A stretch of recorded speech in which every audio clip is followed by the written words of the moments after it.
Principal axis होती है, centre of curvature क्या होता है, फोकस क्या होता है, पोल किसको कहते हैं। ठीक है, ये सब चीजें मैंने आपको बताई।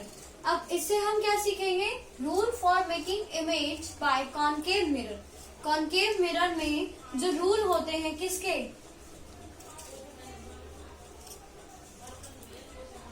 कॉनकेव मिरर किसके, इमेज फॉर्मेशन के, वो रूल सीखेंगे। ठीक है, देखिए सबसे पहला रूल है, a ray parallel to the principal axis will pass through the focus after reflection. मान लीजिए कि कोई एक रे आ रही है, कहाँ से, इन्फिनिटी से। कहाँ से आ रही है, इन्फिनिटी से। अगर कोई भी रे इन्फिनिटी से आएगी और किससे स्ट्राइक होगी, कॉनकेव मिरर के सरफेस से, तो वो कहाँ से पास हो जाएगी, फोकस से। कहाँ से पास होगी, फोकस से। ये पहला रूल है, समझ में आया। क्या हुआ, एक लाइट रे आई और कहाँ से आई, इन्फिनिटी से। किसके पैरेलल थी वो, प्रिंसिपल एक्सिस के पैरेलल थी। तो रिफ्लेक्ट होने के बाद कहाँ चली जाएगी, फोकस से पास होगी वो। ठीक है, तो ये था हमारा रूल नंबर 1। इसी तरीके से हम कुछ रूल सीखेंगे, 4 रूल है हमारे टोटल कॉनकेव मिरर के। फिर इससे हम इमेज फॉर्मेशन सीखेंगे। ठीक है, क्या सीखेंगे कि किस तरह इमेज बनेगी, जो कि हमारे न्यूमेरिकल पार्ट में काम आने वाला है। ठीक, rule number 2, a ray incident through focus after reflection it will be parallel to the principal axis। अगर कोई रे कहाँ से पास हो रही है, फोकस से पास हो रही है, यानी फोकस से होकर जा रही है, तो वो प्रिंसिपल एक्सिस के पैरेलल निकल जाएगी। ठीक है, अगर कोई रे यानी इंसिडेंट रे कहाँ से जा रही है, फोकस से जा रही है, तो रिफ्लेक्ट होने के बाद वो प्रिंसिपल एक्सिस के पैरेलल हो जाएगी। तो ये थे हमारे 2 रूल। ठीक है, आगे तीसरा रूल पढ़ते हैं। चलिए, रूल नंबर 3 है हमारा, अ रे pass through centre of curvature. अगर कोई रे कहाँ से पास हो रही है, सेंटर ऑफ कर्वेचर से, और स्ट्राइक करती है कॉनकेव मिरर के सरफेस पे, तो वो सेम उसी पाथ में रिफ्लेक्ट होकर चली जाएगी। जैसे मान लीजिए कि एक रे थी, सेंटर ऑफ कर्वेचर से गई, ठीक है, तो ये रिफ्लेक्ट हुई और सेम पाथ में ही वापस आ जाएगी। ठीक है, तो ये इस तरह इसका रे डायग्राम बनता है। ठीक, rule number 4, a ray incident on a पोल। अगर कोई रे कहाँ पे इंसिडेंट कर रही है, पोल पे, तो वो same angle is reflected making equal angle. तो जिस एंगल से वो यहाँ पे रिफ्लेक्शन करा उसने, सेम एंगल बना के, इंसिडेंट करा, सेम एंगल बनाकर रिफ्लेक्ट हो जाती है। ठीक है, ये एंगल आई, ये एंगल आर, तो यहाँ पे angle I equal to angle R है। ठीक है, तो ये थे हमारे 4 रूल। अब रूल सीख लिए हमने, इससे हम इमेज फॉर्मेशन देखते हैं। चलते हैं, नेक्स्ट टॉपिक है हमारा रे diagram for image formation by concave mirror. अब हम कुछ जगह जगह ऑब्जेक्ट रख के देखेंगे और फिर देखेंगे कि उसकी इमेज कहाँ बनती है और उसका नेचर क्या होता है। ठीक है, तो पहला है हमारा, व्हेन ऑब्जेक्ट एट इंफिनिटी। अगर ऑब्जेक्ट कहाँ पर हो, इन्फिनिटी पे हो। ठीक है, इन्फिनिटी यानी कहीं बहुत दूर हो।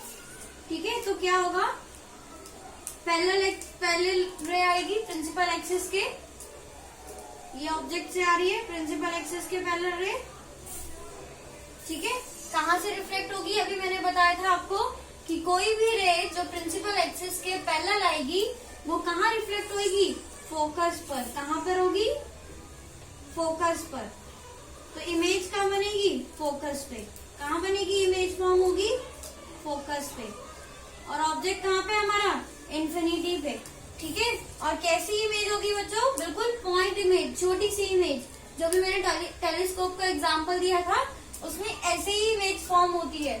ठीक है, और कैसी होगी, नेचर क्या होगा उसका, नेचर क्या होगा इमेज का, रियल एंड इरेक्ट नेचर होगा। कैसा नेचर होगा, रियल एंड इन्वर्टेड नेचर होगा। चलिए देखते हैं, इमेज की पोजीशन क्या होगी, पोजीशन एट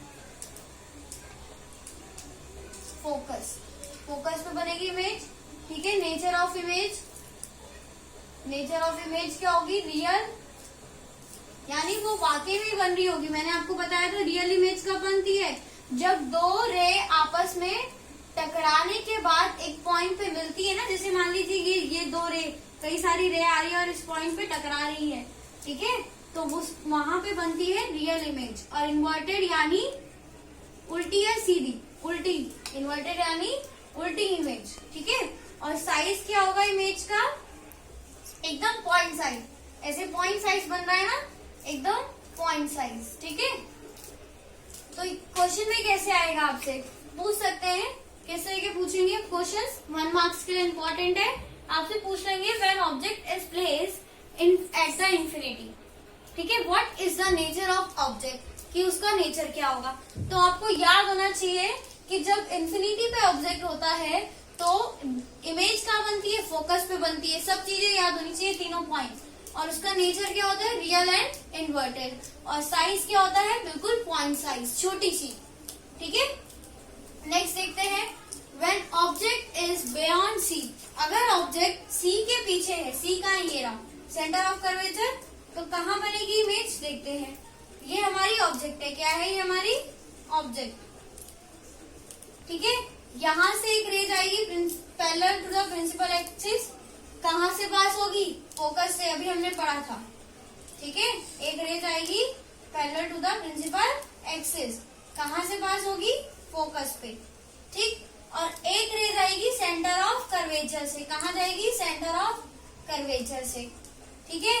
तो कहां रिफ्लेक्ट हो जाएगी, अपने ही पास में।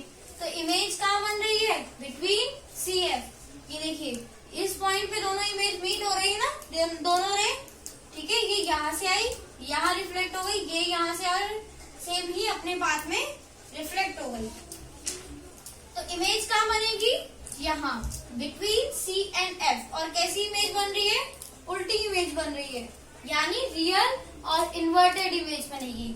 और साइज क्या है बच्चों, इमेज का साइज देखिए बताइए, ऑब्जेक्ट से छोटा है, ठीक है, स्मॉलर देन ऑब्जेक्ट। ऑब्जेक्ट का साइज इतना बड़ा है, इमेज का छोटा है ना, तो इस तरीके से चलिए लिखते हैं इमेज की पोजीशन वगैरह। तो position between C and F, अगर ऑब्जेक्ट कहाँ पे है, सी के पीछे है, यानी सेंटर ऑफ कर्वेचर के पीछे है, तो इमेज कहाँ बनेगी, सी और एफ के बीच में, ठीक है। नेचर क्या होगा, नेचर ऑफ इमेज क्या होगा, रियल एंड इन्वर्टेड, क्या होगा, रियल एंड इन्वर्टेड, ठीक है। साइज क्या होगा, size smaller than object, image का साइज क्या होगा, स्मॉलर देन ऑब्जेक्ट, ऑब्जेक्ट की साइज से छोटी इमेज बनेगी, ठीक है। तो अभी हमने देखे दो इमेज फॉर्मेशन, ठीक है। तो पहले में बताया कि अगर ऑब्जेक्ट कहाँ से आ रही हो, ऑब्जेक्ट कहाँ पे हो, इंफिनिटी पे, तो कहाँ बनती है इमेज, फोकस पे। और अगर ऑब्जेक्ट बियॉन्ड द सी, यानी सी के पीछे है, तो इमेज कहाँ बनेगी, सी और एफ के बीच में, ठीक है। चलिए नेक्स्ट में चलते हैं। नेक्स्ट है हमारा व्हेन ऑब्जेक्ट एट सी, अगर ऑब्जेक्ट कहाँ पे रहे हमारा, सेंटर ऑफ कर्वेचर पे, यानी सी पे। तो यहाँ हमारा ऑब्जेक्ट है, ठीक है, एक लाइट रे जाएगी यहाँ से, पैरेलल है प्रिंसिपल एक्सिस के, तो कहाँ से पास होगी, फोकस से, ठीक है। एक लाइट रे जाएगी कहाँ से, यहाँ से, किसके, प्रिंसिपल एक्सिस, फोकस से जाएगी तो प्रिंसिपल एक्सिस के पैरेलल निकल जाएगी, ठीक है। तो कहाँ पे देखो, यहाँ पे मीट हो रही है ना पॉइंट, तो यहाँ पे इमेज बन रही है, यानी ऑब्जेक्ट भी किस पे था, सी पे, और इमेज भी कहाँ पे बनी, सी पे, है ना।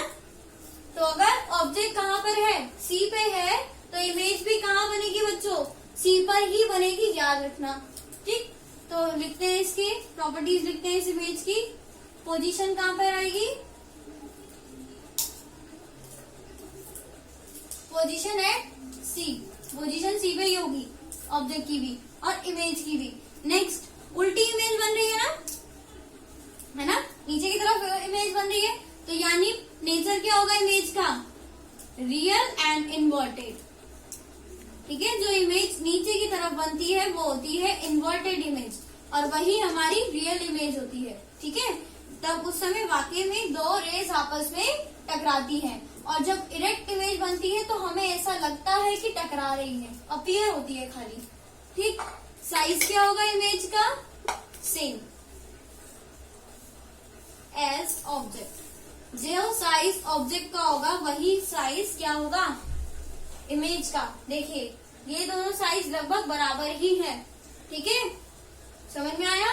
अगर ऑब्जेक्ट कहाँ पर है, सी पर है, तो हमारी इमेज कहाँ बनेगी, सी पर ही बनेगी। उसका नेचर क्या होगा इमेज का, रियल और इन्वर्टेड। और साइज क्या होगा, देखिए आपको साइज दिख रहा होगा कि लगभग सेम ही साइज है। तो अगर ऑब्जेक्ट कहाँ पर है, सी पर है, तो इमेज भी कहाँ पर बनेगी, सी पर ही बनेगी। नेचर होगा उसका रियल और इन्वर्टेड, और साइज होगा सेम एज ऑब्जेक्ट, ठीक है, ये था। अब फोर्थ पे चलते हैं, चलिए। When object between C and F, अगर ऑब्जेक्ट C और F के बीच में है तो कहाँ बनेगी इमेज, चलिए देखते हैं। यहाँ पे है हमारी ऑब्जेक्ट, ठीक है, एक जाएगी प्रिंसिपल एक्सिस के पैरेलल, ठीक, तो कहाँ से पास होगी, फोकस से, है ना। दूसरी जाएगी कहाँ पर, दूसरी जाएगी फोकस से, अगर जाएगी तो सॉरी दूसरी जाएगी सेंटर ऑफ कर्वेचर से, नहीं फोकस से जाएगी, सॉरी। तो हम बात कर रहे थे हमारी ऑब्जेक्ट कहाँ पर है, सी और एफ के बीच में, ठीक है। तो कहाँ से एक जाएगी parallel to the principal axis, तो कहाँ से पास होगी, फोकस से, और एक जाएगी सेंटर ऑफ कर्वेचर से। तो सेंटर ऑफ कर्वेचर की इमेज कहाँ पास होती है बच्चों, कहाँ पास होती है सेंटर ऑफ कर्वेचर की, ठीक है। तो आपको दिख रहा है ये बहुत दूर जाके मीट हो रही है दोनों लाइन, है ना। ये हमारी ऑब्जेक्ट है और इमेज क्या है, ये रही हमारी इमेज, बहुत दूर जाके, यानी सी के बाहर ये वाली इमेज है। ये दिख रहा है आपको, यहाँ पे पॉइंट पे कुछ रिफ्लेक्ट हो रहा है, ये हमारी प्रिंसिपल एक्सिस हो गई, है ना। और इमेज यहाँ बन रही है, बहुत दूर बन रही है इमेज, ठीक है। कैसी बन रही है, और बहुत बड़ी है। देखिए ऑब्जेक्ट कितनी छोटी है और इमेज कितनी बड़ी है, ठीक है। तो अगर ऑब्जेक्ट सी और एफ के बीच में होगी तो कहाँ बनेगी इमेज, बियॉन्ड द सी, सी के पीछे।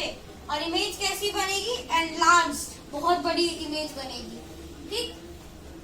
चलिए लिखते हैं इसकी प्रॉपर्टीज इमेज की। इमेज की पोजीशन क्या होगी, इमेज की पोजीशन होगी कहाँ पर, बियॉन्ड सी, कहाँ होगी, बियॉन्ड सी, ठीक है, सी के पीछे। नेचर कैसा होगा, नेचर बच्चों चाहे भले ही बड़ी बन रही है, नेचर इसका वही होगा, उल्टी बन रही है ना, ऑब्जेक्ट ऊपर है, इमेज नीचे बन रही है, तो यानी नेचर क्या होगा, रियल और इन्वर्टेड, ठीक है, क्या होगा, रियल और इन्वर्टेड।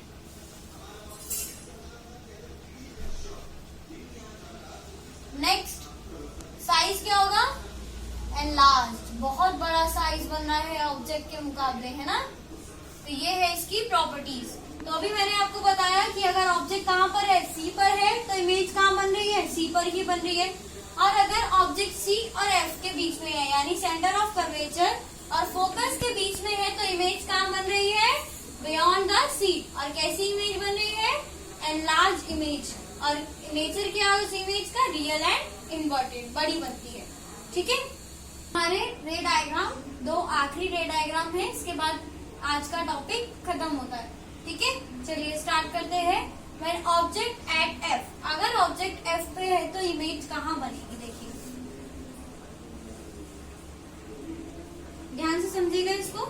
अगर ऑब्जेक्ट एफ पे है, यहाँ से एक प्रिंसिपल पैरेलल रे जाएगी, किसके, प्रिंसिपल एक्सिस के, कहाँ से पास हो जाएगी, फोकस से, और एक रे जाएगी सेंटर ऑफ कर्वेचर से, ठीक है।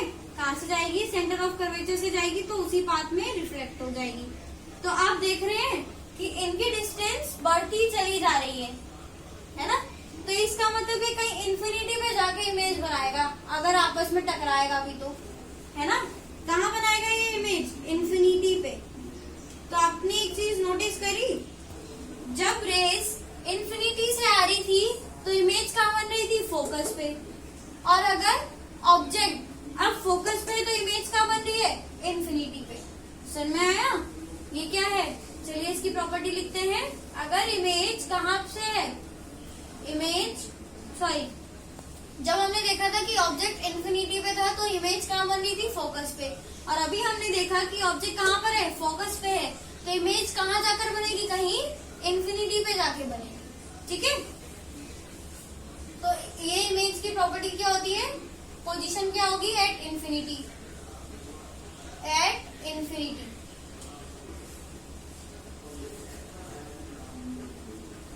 ठीक है, ये पैरेलल जा रही होंगी दोनों लाइन, एक दूसरे को कट नहीं करेंगी, ये ऐसे करके पैरेलल निकलती चली जाएंगी। ठीक है, अगर हम इसको पीछे भी एक्सटेंड करेंगे तो। ठीक, नेचर क्या होगा इसका, नेचर रियल और इन्वर्टेड बनेगी, रियल ही इमेज।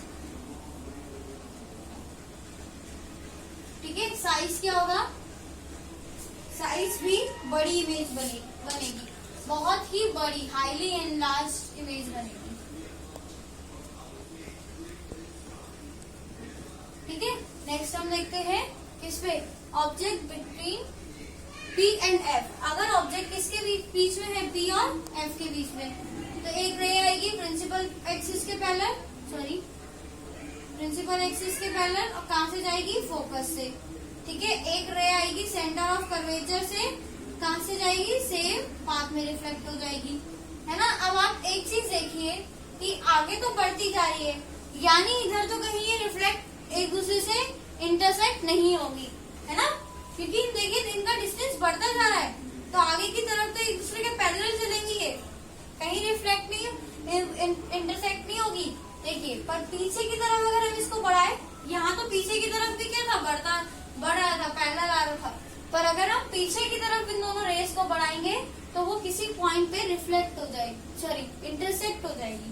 चलिए देखते हैं, इस पॉइंट को बढ़ाते हैं, इस पॉइंट को बढ़ाते हैं, ये देखिए, इस कहीं यहाँ पॉइंट पे आके इमेज बन गई, है ना। कहाँ पे बनी, बिहाइंड द मिरर। अगर ऑब्जेक्ट कहाँ पर है, फोकस पे है, फोकस और पोल के बीच में है, तो इमेज कहाँ बनती है, बिहाइंड द मिरर, मिरर के अंदर। और कैसी इमेज बनेगी, केवल एक ये ऐसी इमेज होती है कॉन्केव मिरर पे, जब क्या होगा, ऑब्जेक्ट पोल और फोकस के बीच में होगा, तो ऑब्जेक्ट कैसी बनेगी, इमेज कैसी बनेगी, इरेक्ट और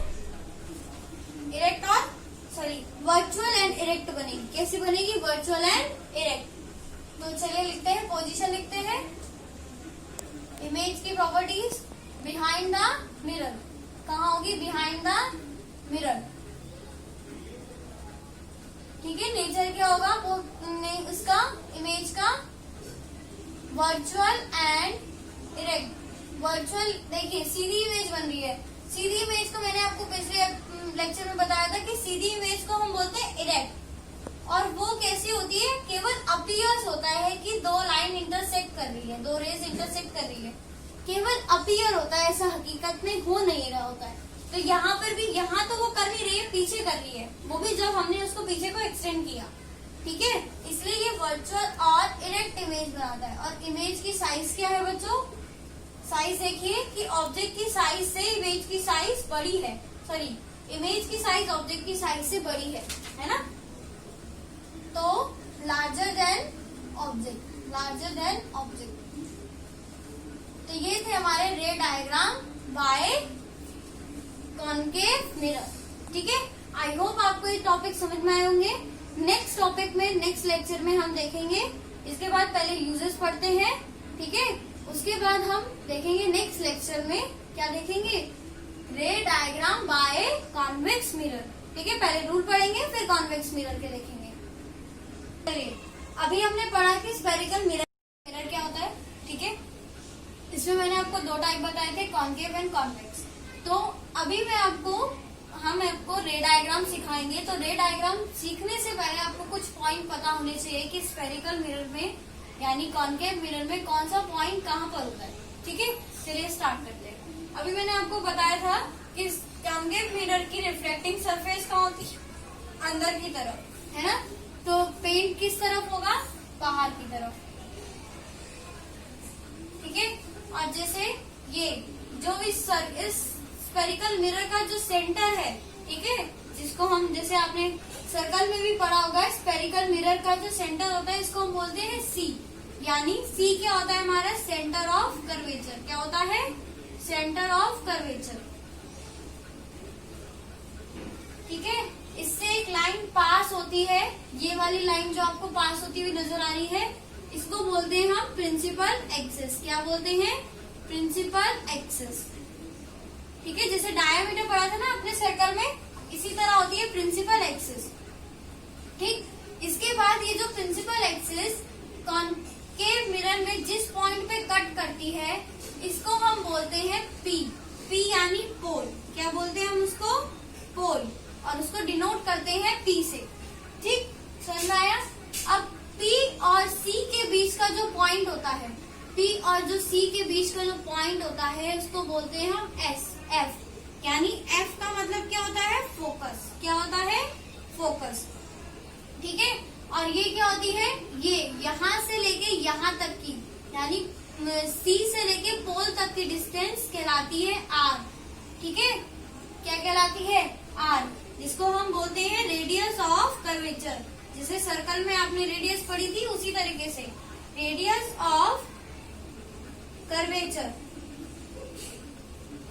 ठीक है, अब देखिए ये पॉइंट, अगर हम यहाँ से एक लाइन ड्रॉ करें, यहाँ पे एक पॉइंट बनाए एम, और यहाँ से एक लाइन ड्रॉ करें, यहाँ पे एक पॉइंट बनाए एन, तो ये जो एम एन डिस्टेंस है ना, एम एन की जो डिस्टेंस है वो क्या कहलाती है आर्मेचर। क्या कहलाई देती है आर्मेचर। ठीक है, क्या कहलाई जाती है आर्मेचर। ठीक, अब एक चीज और समझिए कि फोकल और ये वाली लेंथ, ये पोल से एफ तक की डिस्टेंस क्या कहलाती है, पोल से एफ तक की डिस्टेंस यानी फोकस तक की डिस्टेंस क्या कहलाती है फोकल लेंथ। क्या कहलाती है फोकल लेंथ। समझ में आया। ठीक है, समझ में आया कि क्या पॉइंट क्या होता है। और ठीक है, समझ में आया। आगे एक चीज और समझिए इसमें, radius of curvature and focal length. अब रेडियस ऑफ कर्वेचर और फोकल लेंथ के बीच में एक रिलेशन होता है। ठीक है, वो रिलेशन क्या होता है, जैसे हमने डायमीटर और रेडियस के बीच में पढ़ा था ना कि diameter is equal to twice of radius, है ना। तो इसी तरह होता है, जो रेडियस होती है, रेडियस ऑफ कर्वेचर होती है, वो ट्वाइस होती है फोकल लेंथ के। इंपॉर्टेंट पॉइंट है, बहुत ज्यादा इंपॉर्टेंट पॉइंट है। ठीक है, इससे न्यूमेरिकल सॉल्व होंगे हमारे इस चैप्टर के। ठीक, और 1 मार्क के लिए बहुत इंपॉर्टेंट है। तो रेडियस ऑफ कर्वेचर और फोकल लेंथ के बीच में क्या रिलेशन होता है कि रेडियस ऑफ कर्वेचर ट्वाइस होती है फोकल लेंथ की। ठीक है, तो क्वेश्चन कैसे कर आएगा, मान लो आपको किसी क्वेश्चन में दे देंगे कि रेडियस ऑफ कर्वेचर है। ठीक है, in front of image, mirror के सामने एक इमेज बन रही है। ठीक है, तो हमारी जो रेडियस ऑफ कर्वेचर है वो इतनी है, मान लीजिए 32 सेंटीमीटर है। तो आपको क्या निकालनी है, फोकस निकालनी है। ठीक है, तो इसमें ये एक रिलेशन ये हो गया, और इसको कुछ हम इस तरीके से भी लिख सकते हैं। अगर हमें यहाँ से एफ निकालना हो, तो अगर आर निकालना है तो हम फोकल लेंथ को 2 से मल्टीप्लाई कर देंगे तो आर निकल जाएगा। ठीक है, और अगर हमें एफ निकालना हो तो इस 2 को नीचे लगाएंगे, मल्टीप्लाई में इसके साथ, इधर जाएगा तो डिवाइड में, तो r/2। ये 2 रिलेशन बहुत इंपॉर्टेंट है, 1 मार्क में आ भी सकता है एमसीक्यू फॉर्म में। ठीक है, सही फॉर्मूले पे आपको टिक लगाना होगा। तो ये भी इंपॉर्टेंट है, ये भी इंपॉर्टेंट है। इसके बाद हम सीखते हैं हमारा रे डायग्राम।